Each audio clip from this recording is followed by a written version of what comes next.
বাংলা ভাষা থেকে কয়েকটা শব্দ বলছি, দেখুন তো আপনার চেনা কিনা। 1. বিক্ষিপ্ত, 2. অল্প, 3. বিরল, 4. পাতলা। এই সবকটা শব্দই আপনার ডিকশনারিতে থাকবে যদি আপনি বাঙালি হন।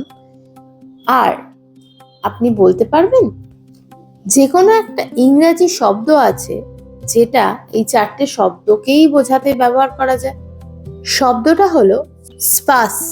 একটা ছোট্ট উদাহরণ দিয়ে আপনাদের বুঝিয়ে দিই।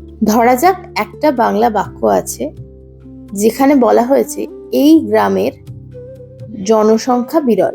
সেটাকে ইংরেজিতে আপনারা কি বলবেন? This village has a Spurs population.